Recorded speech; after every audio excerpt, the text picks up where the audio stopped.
It's time for a little bit of a weekly news roundup for all the information that's been coming out about Final Fantasy Tactics: The Ivalice Chronicles. While we've had lots of tasty little tidbits here and there, it hasn't quite been enough to put each piece in a big video, so I figured I'd put it all together in a little bit of a compilation for y'all. We've got some interesting stuff in here today, including a potential hint towards another major Matsuno re-release, so make sure that you watch on and find out everything that you need to know. My name is Tom, otherwise known as Titanium Legman, and welcome back to the channel.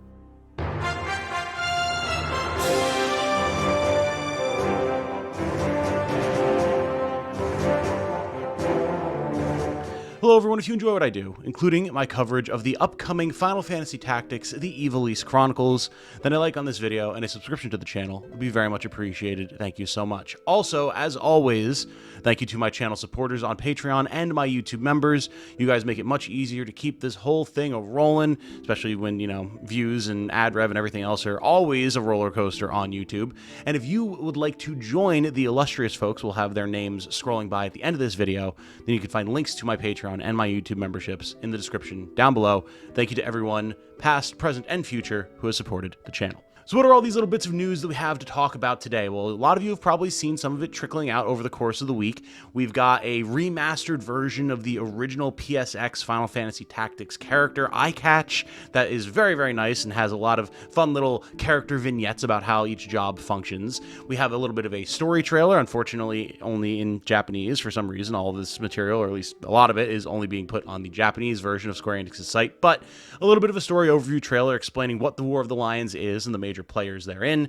We have some first new shots at some regular gameplay, not like trailerized gameplay, that's letting us see some things about sound effects, how it definitely sounds a lot better than the War of the Lions version, giving some more insight into hit rates, potential damage, a little bit of like character barks when their turns come up, which is pretty cool, and some insight into just how things may have been rebalanced or not rebalanced. Some more tastes of both the English and Japanese voice acting, and is Vagrant story coming back? Well, Mr. Matsuno might be hinting at it in much the same way that he has hinted at Tactics Ogre Reborn and the Ivalice Chronicles in the past. We've also got our first look at the actual character equipment and ability screen, again in Japanese, as well as a little more information about the State of the Realm feature that is going to give a lot more insight into how the story is developing and what characters are where at what time doing what. Starting right off, let's talk about this new character trailer. A lot of people were very quick to point out that this is, in fact, a remastered, updated version of the Eyecatch from the PS1 version of the game, but it does a good job of showcasing what each job does, its art, and overall how it's probably going to function in general in your party. The big thing that has people talking with this is it does seem to potentially be another nail in the coffin of there not only not being War of the Lions classes with Dark Knight and Onion Knight, but no new classes or jobs in general. I still don't necessarily agree with that. Again, I get why people are feeling this way. We also have a new version of the Agrius job tree image that people have been using as another piece of evidence, this time with certain jobs actually blacked out, which is one of the things people are saying, like, well, if you haven't found a job yet, maybe it just doesn't show up. Well, we have it here. We can see on this screen, we have Samurai, Ninja, Calculator, Dancer, and Mime all blacked out because Agrius has not at this point in the game reached the job knowledge that she needs to unlock these jobs. So more likely than not, people are saying that means no Dark Knight or Onion Knight. I'm still holding out for them to potentially be special jobs that you unlock through different ways and that they maybe show up in a different fashion, but it is entirely possible that y'all are correct. We'll have to see. Regardless of if you've never seen this character trailer before, it is a very nice little piece, and of course I will have had it running through the background of this video. Fingers crossed that we'll have some new jobs to add to this tally once we get to the full release. Speaking of jobs and job functionality, we do have that previously mentioned screen showing off the character and abilities screens, how they're going to look and function now, and it's just a really clean UI, man. Again, this is all in Japanese, but if you know the game, or even just really tactics games in general, you can pretty much infer what you're looking at here.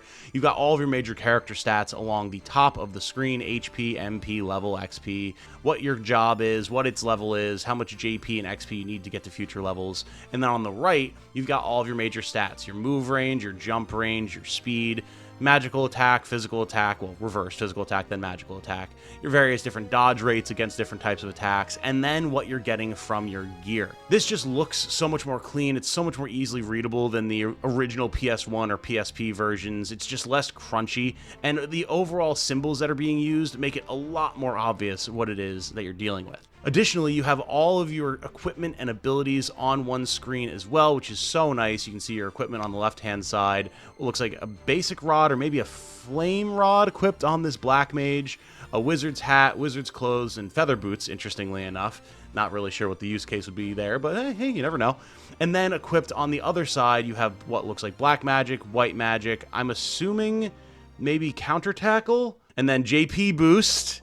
This is very notable. We've talked about this a lot. JP boost is confirmed in the game, which crushes my hopes that JP has been reworked in a certain way to make gains faster overall. That could still be happening and still have JP boost to make things really, really fast, especially if you also get the pre-order from the deluxe edition that gives you the JP boost ring too.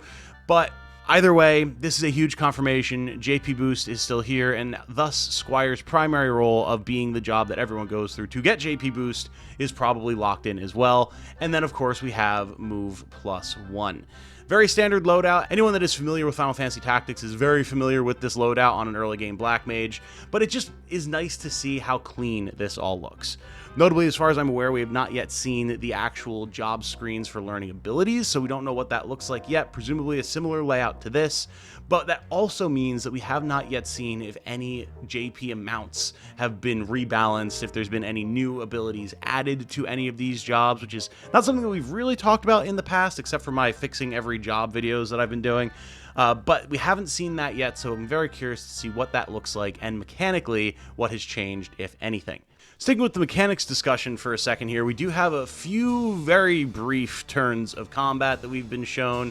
First of all, here with this archer at, I believe if I'm remembering correctly, it's Bellius Tor, firing down on those accursed summoners that caused so much pain. We can see here an archer shooting down on this summoner and doing 33 damage, which is around what I would expect for an archer against a mage at this level, maybe slightly higher damage overall, but it's also possible that the archer is using a fairly low rank bow, as when it goes to take its shot, you can see that it's just a basic brown color, which I think is the color of the basic longbow.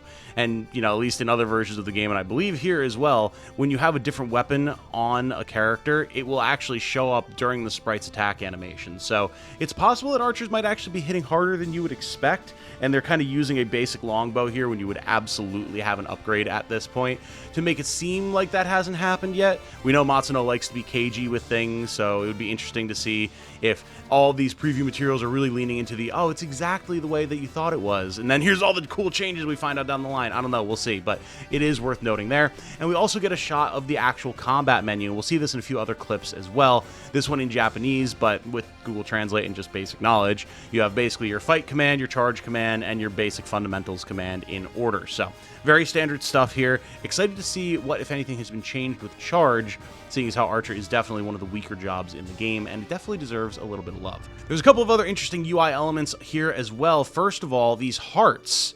So those of you who are veterans of the genre are probably thinking, okay, well, this archer has been downed.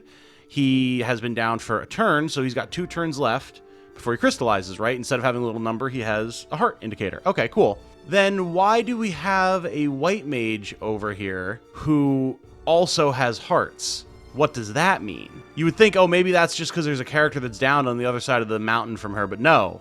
No, she has hearts, specifically. No one else does. What does that mean? I think what this is indicating to us is that characters will actually keep their lost hearts on a map. And what do I mean by that?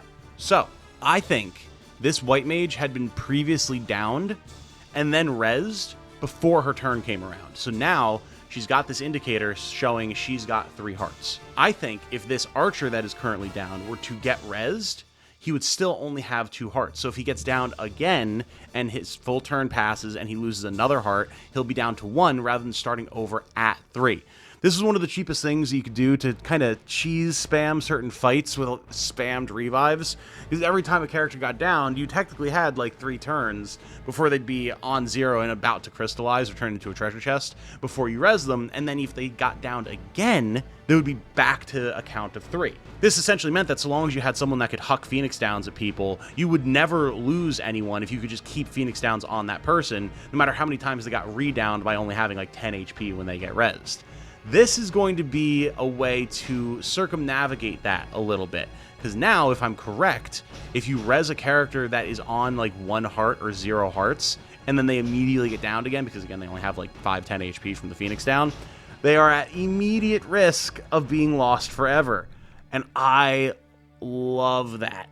It's just a little way to tighten up the gameplay and give the player one less tool to be really cheesy about stuff and actually have to pay attention to not only prevent their characters from being downed, but how tactically you can be smart about rezzing them again, so that they don't just immediately get down again and continue to lose hearts. If that's how this functions, I'm extremely excited about that, and I'm glad that we have that little hint about this mechanical change on this screen here. We also have one other little interesting thing to take note of here. The summoner that's being shot at by the archer has a little no sword or magic icon above her head, and I think that's a very simple indicator that she's been hit with disable, probably from Mustadio's arm shot. So that's just going to be what it looks like when you get disabled and can no longer use an action, right? Cool little thing to note, but I like it a lot. Actually, there is one other thing that I forgot about until I just happened to see it in the footage here. After you make your attack with the archer and you get your XP, it shows not only your JP that you've earned, but also your JXP. Just to give another extra little indicator of, okay, you have progress towards a new skill, but also progress towards leveling this job up, which is nice. We also have another example of a fight in action, again, very, very briefly here, this time in English, which is nice, with the very first main battle in the game during the Academy arc. Here we can see what all of the menu options are actually called and how they function, and everything looks exactly as you would expect. You've got your move, you've got your abilities, weight, status, and then that grayed out option at the bottom is going to be your auto battle. Looking at Ramza's screen here, we can see he has attack and metal, as you would expect, and he's dealing around about as much damage as you would expect as well from this fight. 16 to 20 typically, depending on Zodiac alignment, and we can see here if that 75% is the indicator of Zodiac quality that you guys have been talking about, then that does mean that Ramza is dealing a decent amount of damage to this squire. Jumping over quick to the fight to rescue Boko the Chocobo, we have another couple examples of how things are going to look. We can see the speed up function in play. Not sure exactly how one activates that yet. I'm assuming it's just a hotkey button on keyboard or a particular key, like a imprint of the thumb button on a controller or something like that. But we can see that it does move pretty quick, which is nice. And we also have a little bit of an indicator of not only our objective with Boko, but also that different characters are in auto battle at this point, which is just a handy little thing. Because sometimes, you know, you do want to have certain characters in auto battle, but other characters not, especially if you're doing grinding and things. So nice to see that there as well. And finally, in terms of gameplay and mechanics, I wanted to talk about some of the sound design here really quick. So listen to these two clips here. Of the original Final Fantasy Tactics in HD, alongside...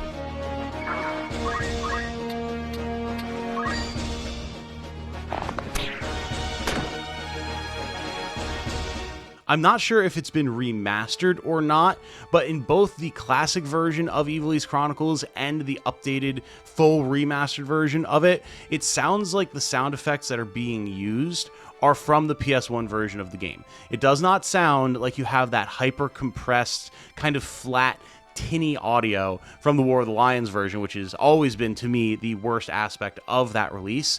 And whether they've been updated or upscaled or anything in any other way, it's hard to say, but it definitely sounds like that OG audio, which I'm extremely happy about, because that echoey, punchy sound is something that made Final Fantasy Tactics always feel a bit more brutal than you would expect from a sprite-based tactics game. The fact that these are present in both versions of the game makes me extremely happy, and I can only hope that other aspects, such as the intense death screams that you would get both in battle and in cutscenes, are going to be present as well. Moving on quick to some story discussion, we have two major features here. The previously mentioned story overview featuring Duke Skoltana and Larg in the overall War of the Lions that sets the backdrop for this story. It's a nice little animated cutscene. I'm expecting that we'll get the English version at some point here as well, potentially being narrated by Ben Starr, if Dysodarg is the one who winds up narrating it, which would be cool. Nothing too major to glean from this other than it just being a nice looking cutscene. You know, I don't speak Japanese, and I haven't heard any rumblings that are saying that any major story events have changed that we know of based off of this cutscene anyway. But if you haven't seen it for yourself, you can check it out now. Always nice to see just these sprites and art and everything being reimagined in a more modern context context with better editing, better effects. It's just bringing FFT a little bit more to life, and I love that. And then we have also seen a little bit more information about the State of the Realm system, which is pretty much exactly what we expected it to be.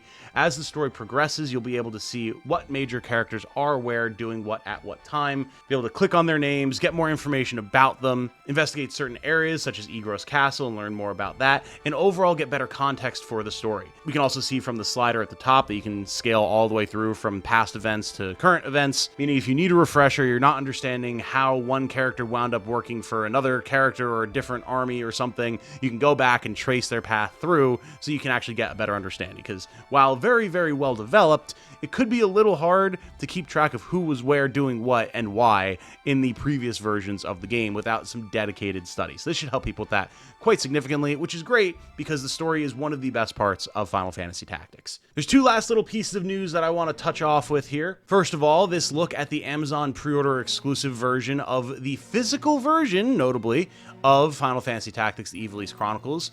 If you do get this through Amazon, you will get the physical game, as well as a really nice looking little double-sided poster that has all of the various jobs. Again, the current ones, not even Dark Knight and Onion Knight, so we're standing on shaky ground here, but it is really nice that on the back then has the whole job tree attached to it of what leads to where and all that fun stuff, which I really like. It's a nice little piece and could be a very good option to pick up if you like to have some commemorative things like that. And notably, this only indicates that there will be physical versions for Switch and PS5, not Xbox, even though we know the game is coming to Xbox. So, curious about that. Not sure if that is a little bit of a hint as to what's happening, or if that's just a mistake on Amazon's part or Square Enix's part. Not entirely sure, but Xbox friends, you might want to keep an eye on that one to find out what's going on with that. And finally, Matsuno seems to be hinting that Vagrant Story is in fact something that is going to be getting a remaster or a re-release of some kind. So where is this coming from? Recently, in the last couple of days, Matsuno has been all over Twitter, getting hounded constantly by people who are upset with Square Enix and Matsuno and the game for not having X, Y, or Z feature that they want, even though we don't even know everything yet. But one of the things that was very interesting to me was this little discussion that he had with, funny enough, a Warhammer 40k sort of RP account, Commissar Claw Crumpa, the 6th Esquire. Mr. Claw Crumpa the 6th had this to say: "That's Vagrant Story for me. At Yasumi Matsuno is too busy enjoying life. Can't say I blame him. Still would like a sequel though, and I won't subject you to the orc voice here. That's a stream thing." Matsuno's response at first comes off as, pretty indicative that we're not ever going to see Vagrant Story again. He says, "Thank you for being a fan for so many years. That game is complete. It was a product of its time, as it was a PlayStation 1 game. These days, there are many great action games, such as Elden Ring. Isn't that enough? As Lao Tzu said, he who knows enough will be rich. This means that if you are aware of being satisfied with everything, you will be mentally enriched and live a happy life. Back then, you found a game you loved. Isn't that enough? Let's leave those wonderful memories as they are and find a new game to love. Thank you." Which is not a bad message, right? That is actually a pretty good message to put out there, but also, notably, little odd coming from Mr. Matsuno when he has previously released the definitive version of Tactics Ogre with Tactics Ogre Reborn, and is now bringing us what may well be the more definitive, complete release of the original Final Fantasy Tactics. Kind of odd to say, oh, well, but, be satisfied with the past. That game existed, and it still exists. You can still go and enjoy it. We should find new games, right? A little later on, he added this in the same thread: "I found the initial title screen. This is from back when we were working hard to launch in 1999, Vagrant Story. Risk Breaker Vagrant, 1999, Square." So now, we know that Mr. Matsuno, a little bit of a troll, likes to hint about things. He's been hinting about the now announced, finally, FFT Remastered in much the same way for a long time. Talking about how he needed to rest after Tactics Ogre Reborn, but maybe there was still one or two more left in the tank, and then being like, well, I can't confirm anything, but even if I was working on something, would I break an NDA to be able to talk about it? You'll have to direct your questions to Square Enix. Again, very like wink, wink, nudge, nudge. And now we have something very similar with Vagrant Story. So, is it something that we're going to be seeing on the horizon? It's very possible. Matsuno had hinted in the past that he had two different games that he was working on. We now know that Ivalice Chronicles was one of them. Vagrant Story could well be the other. I personally would love to have the opportunity to check out Vagrant Story for myself. I've seen gameplay of it and discussion of it over the years, but it's not a game that I ever had when I was a kid, and I just never got exposed to it myself in my own hands over all the intervening years. So having a new release, a new version of it, I would love to enjoy, seeing as how it is connected to FFT in a few different ways, and is a great game in its own right from everything I've ever heard. You guys will have to let me know if this is something that you're going to pick up for yourself, and of course you'll have to let me know what you think about all of the information that we've discussed in today's video. Are you 100% confident that like the fight is dead, no new jobs, Dark Knight and Onion Knight are gone, cut from history? Or do you think there's still a chance that we're going to see some hidden stuff, seeing how much Mr. Matsuno likes to play with the idea of cloak and dagger, right? What are you feeling about the little clips of voice acting that we've heard, the sound effects, layout of all the different menus? Give me your thoughts on all of that down below. And of course, once again, huge thanks to all of my channel supporters whose names you can see on the right side of the screen. For now, that is all that there is to discuss about the upcoming Final Fantasy Tactics, the Ivalice Chronicles. I will, of course, be keeping you all apace with whatever new information comes out. If there's like a huge trailer or information dump, we'll do a dedicated video for that. If it's more just little bits and pieces over the course of the week, then we'll do another roundup at the end of next week to discuss all of it then. Until the next time, though, of course, my name has been Tom, otherwise known as Titanium Legman. Thank you all so much for watching. I hope you all have a good night. Stay safe and healthy out there, everybody. And remember, be good to each other, y'all. Bye now.